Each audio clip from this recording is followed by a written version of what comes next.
Hey, good morning. Yes, it is. It is Friday, right? You made it to the end of the week. Today is the 17th of October. So, with talking yesterday about staying busy and stuff and profitable, it led me into something else with, the contracts and stuff. And that is, how do you do it with your customers? Do you have a contract that you write up beforehand so everybody is in agreement? Stay tuned.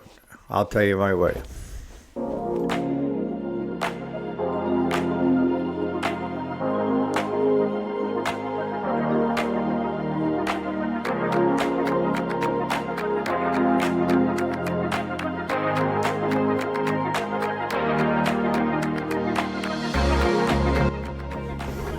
Alrighty, welcome back to the channel. My name is Eric, if you didn't already know it. And yes, this is a weekday, Monday through Friday. Today is Friday, the 17th of October, 2025.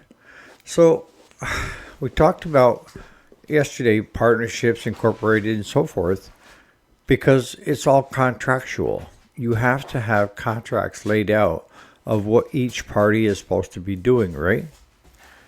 So that kind of carries over into your day to day running of your business, of your shop, whether you're in repairing lawnmowers or repairing cars or what have you. Normally, the process is you have a service contract that you write up. The customer is telling you exactly what they want done or the things that they know that are in need. And the contracts that we have, it's all spelled out pretty much quickly. And then we have them sign their John Hancock on the bottom, which basically says that you will be responsible for any repairs. Do I enforce that? No. See, I'm still old school. And I kind of miss it because there aren't a lot of us left. And that is, if I say I will do something and I give you a handshake, come hell or high water, I will be doing it unless there's an act of God or someone died close to me. That would be kind of the only couple reasons why I wouldn't follow through with what I told you with a handshake. There's no paperwork. There's no contracts that say I have to do it. It's something that if I tell you I'm going to do it, I will do it. Okay? And that's how I run my business. It drives Claude nuts. All right? I'll be honest with you. Because he's like, you can't trust anybody. They're all out to screw us. And I've even taken people that were very considered, very untrustworthy, savory, unsavory, what have you call it, and do a handshake with them. Tell them I trust you, and just do the best you can. And that's for other things that I've had in my life, for people that were contractors that had a bad reputation, that by telling them I trust you, just do the best you can, seems to invoke whatever is down deep there somewhere of morals, sorry about that, of having good moral values and a good character, okay? And what I find is if you trust people, they will come through for you. If you don't trust people, then every time somebody screws you, it's just gonna reinforce why you don't trust people. My line of logic that has got me well through life is I will trust you until you give me a reason not to trust you. Okay? And, I've had, like I say, I've had people working for me that everybody else forewarned me, stay away. They're going to put the screws to you. They've got a history of it. And it never happened, never materialized. Actually, the only one that I can think of that kind of went south on me was one that did have a reputation that was pretty decent. and they did their work and this and that. But what I didn't understand or didn't know, and it wasn't any of my business to start with, was he was on rocky ground with his business financially. He had overextended in certain things. He'd lost money on other, and he had way too many employees working when he only needed half of them to do jobs. But I hired him to do the siding on the front of my house. And he had a good enough track record with so many other people that I went ahead and I said, here's the cash to cover the siding and to cover the labor. Get it ordered, get it here, get it knocked out, and thank you. We went on weeks, and I kept reminding him. I would send him a message, and he wouldn't respond. I'd send him an email, he wouldn't respond. Because the weather was changing. It was starting to get colder. And I don't know if you've ever applied siding. I have. You don't do it in cold weather because it's very brittle. And you don't do it in the heat of the summer because it stretches, right? There's certain times when you can apply siding and do it right. And it has to be consistent. Where you lock it in the bottom and just a slight push up and then put your rough and nails in. That's the way you do siding. Or you can staple it. But to this day, that siding never got put on. And that was one that everybody told me I could trust. My best advice is if you're first starting out, you probably should have contracts. And this is where I'm at, is that if you do something that causes me to mistrust you, like you don't pay your bill, you leave your mower here, or you say that you didn't agree to certain things, good chances are I'm not going to take you on the next time you come to have your mower worked on or something, because you've given me a reason not to trust you now. That handshake meant nothing to that person. It meant everything to me, but it meant nothing to that person. Because that person, I didn't agree to it because there's nothing in writing. I'm not paying for something that I didn't say I wanted done. Not in writing. Even though he did receive a phone call, but it wasn't recorded, so nothing. You're going to deal with those people that are going to nickel and dime you and try to take you down on your bill. And if it's not spelled out, then you haven't got a leg to stand on. You just got a valuable education in running a small engine repair business or an auto repair business. This is what you don't do. All right? You put that in the experience column of something that failed and not to do it again with that person. So now you have wisdom, right? Because I talk all the time about the more time you get, the more experiences you're going to have. All right? That's why this old fart has got more experience than someone starting out. I've been there, done that, got screwed, made money, all of the above. All right? But contracts are good. I'll be honest with you. If you're thinking business sense wise, I recommend that you have contracts. And why do I say that? Because I'm older. I have a good sense of people and when to trust and when not to trust. All right. And like I say, 90% of the time I'm spot on. There's that 10% in the gray area or the red area that says danger, danger, Will Robinson, back up. Contracts at the beginning of the job will cover thy ass. That's the best thing I can tell you. You guys that are doing automotive repair, you probably already are doing this. Small engine guys, probably not. And you can order these online, or you can create your own, or you can just print them out. And where it says, by signing this, you say that you will be responsible, yada, yada, yada. What's also worked for me throughout the years is I let my customer know that I will treat your machine like it's my own.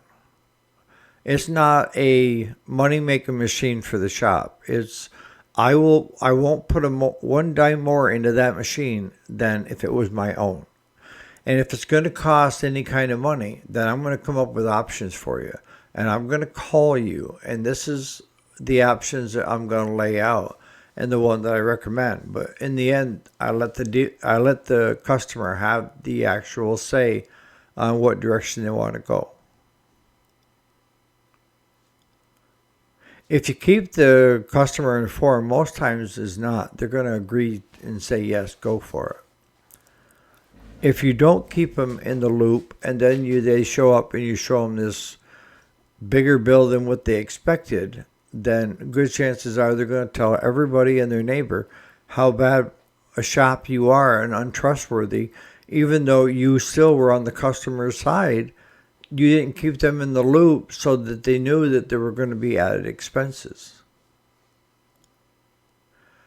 I get this all the time from customers. Can you give me an estimate? Yeah, I'll give you an estimate. That's after you bring it here. I do a 1 hour diagnostic on it, and I can give you a yay or nay on what I think needs to be done to it. I don't have a crystal ball. If somebody's got a mower sitting at their house and they're calling me saying, can you give me an estimate of what it would cost to do a service on my lawnmower? If it was strictly a service, I could pretty much pop that number out. But it's never just a service with these people. I mean, when you look at their machine, it looks like the Frankenstein from hell. They've never serviced it since they've owned it, and it's going on 7, 8 years. And now it's smoking like crazy and it's sounding like a Harley. Which most guys would like, by the way, but it shouldn't be. Case in point, we just had one of our customers here a month ago give us a call and say that it's making a noise and I need a service done on it while you have it, Eric. I said, no problem. I worked with the guy, real nice guy. So we went to pick it up and both muffler bolts were missing off the muffler. And that's what was making most of the noise, okay? And then we got it back to the shop and I did a quick service on it. And when I went to start it, it looked like that engine moved. And sure enough, it was missing 2 engine mounting bolts and 2 were loose in it. So I had to dig up 2 other ones and tighten them all down to the right torque specs. It is always something more than just a service. Are there ones that come through it that all they need is a service? Yeah, because those are my regulars that I see every year, like either in the fall or the spring. Those are the guys that I can tell them what a service is going to cost. And they know that when I tell them it's a service is, let's say, $120. My customers know if it needs a deck belt, drive belt, what have you, that I will give them a call quick and say, it needs that belt. What do you think? And yeah, go ahead and replace it. And actually, most of my customers that come just tell me, do what you think is best. That's where I want my customer. I want my customer to trust me for the right reasons, and that's because I'm a trustworthy person. I'm going to do exactly what I tell you I'm going to do. I'm seeing it less and less. I don't think it's dead. I just think that we're not teaching the next generation that a handshake is all that you need. That's all you should need. But the problem is a lot of times you don't have any interaction with customers. Everybody is using Vino, PayPal. I mean, we've got probably 8, 9 customers I have never met. They send me a message, pick up their mower to do a service. I do a service. I send them a message back what the bill is. They Vino me or PayPal me. I drop it back off and I don't see it until next year. I have no interaction other than sending messages back and forth. That's it. So you can't do a simple handshake with those guys. And you can't do a contract because they're not there in front of you unless you have a way of faxing it to them and they have a way of faxing it back to you. The chances are it's not going to happen. So for some, they won't touch those jobs.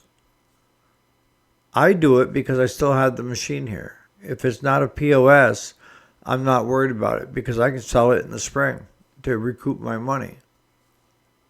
That's the other thing that you need to do as a policy in your shop is once that machine is fixed, that customer has so many days to come and get it and pay for their bill. After a certain point, you need to start charging storage. And after a certain point, then it's deemed that you own it because of a mechanical lien because they never paid for it. I have that on my shop wall of how much it is for storage and how long. I think it's 6 months. If you don't come pay your bill, it's now I'm the proud owner of your mower and I can do as I please with it. Okay? Now, if you're going to do contracts with like Tractor Supply, we do that. And with them, which I can't understand locally because some of the stuff they're sending out to other shops that are not set up with the corporate office. We are set up with the corporate office as a preferred repair shop for them. Okay? What does that mean? That means that they want the 5 Tractor Supply locations in the area to send it to us if it needs something other than warranty. But we already have a reputation of we're not willing to lie and say something is warranty if it's not warranty. You can't fix stupid, okay? So they've been trying to push it out to the other shops, hoping to get warranty done on the unit. And some of the shops are more than willing to lie and push it through for warranty to make extra money. I'm not. You know, it's nothing to do with anybody else but me and the man upstairs. You know, I try to be as honest as possible. But when you're doing jobs for Tractor Supply, I encourage you to get set up with them if you're not. And that takes a little bit of paperwork through corporate. And you can also get set up with them just to do their warranty work.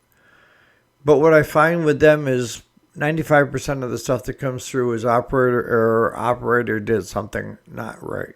Okay? And it has nothing to do with the unit itself. Cub Cadet, Troyville, the slew of them all say that if it's not defective from the factory, that is not a warranty that you can submit. Okay? Today I'm picking up from Tractor Supply. Today I'm picking up a zero turn that's got an oil leak. I got a zero turn that they know nothing about. And I've got a wood splitter that they can't get started. They know those 3 things are not warranty. That's why she grabbed me yesterday and said, could you come pick them up in the morning? I'll have the paperwork all drawn up. You need to have paperwork with these guys. Some of the individual stores will try to just, go ahead and take it and fix it and no. You're either going to do it right or don't do it at all. They have paperwork that signs that machine out to you. And then when you bring it back, there's not one more piece of paperwork they signed that says they got it back. And then you bill corporate. That's how I do it.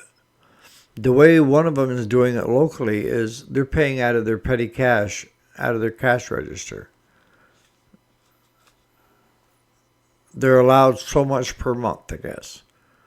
And that makes me nervous because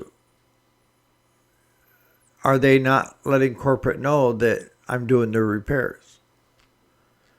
So what I do is I just take them back and I send the bill directly through email right to corporate.